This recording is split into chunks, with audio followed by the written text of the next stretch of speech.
সৃষ্টিকর্তা হেফাজতের মালিক, সৃষ্টিকর্তা যে কোনো ওসিলায় মানুষের ভালো মন্দের ফয়সলা করে থাকেন। মুসলমানদের জানাই আসসালামু আলাইকুম। অন্য ধর্মবর্ণ সকলের প্রতি আন্তরিক শুভেচ্ছা, অভিনন্দন, মোবারকবাদ।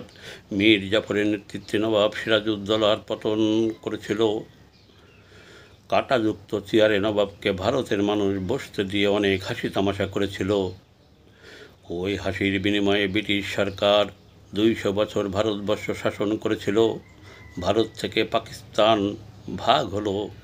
24 বছর পাকিস্তানিরা বাঙালিদের উপর বহু জেল জুলুম, অনেক নির্যাতন করেছিল। 14 বছরের উপরে বাঙালিদের স্বাধিকার আন্দোলনের জন্য শেখ মুজিবুর রহমানকে জেল জুলুম ভোগ করতে হয়েছিল। 2024 সালের 5ই আগস্ট নাকি আবার আমরা স্বাধীন হলাম। শেখ মুজিব দেশ স্বাধীন করে ভুল করেছিল, তাই তার মোড়লে উঠে জুতা মেরে, প্রস্রাব করে, ভেঙে যে যেমন খুশি হাসতেছে এবং খুশি উপভোগ করতেছে। সামনে কি আমাদের এই খুশি থাকবে? সামনে কি আমরা বাংলাদেশ স্বাধীন থাকব? না সেন্ট মার্টিন বঙ্গোপসাগরের সামরিক ঘাঁটি বানাতে দিয়ে আমাদের বাংলাদেশকে তাদের তাবেদারি রাষ্ট্র বানাবো, যা শেখ হাসিনার কাছে চেয়েছিল বহুবার, কিন্তু শেখ হাসিনা দেয় নাই। তাই শেখ হাসিনা তাদের কাছে চক্ষুশূল।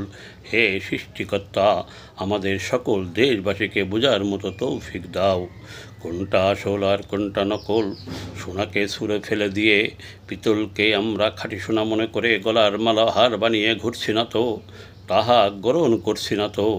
বেশি কথা বলা ঠিক না, সময় গেলে কিন্তু হে দেশবাসী আর সাধন হবে না, আবার কষ্ট ভোগ করতে হবে।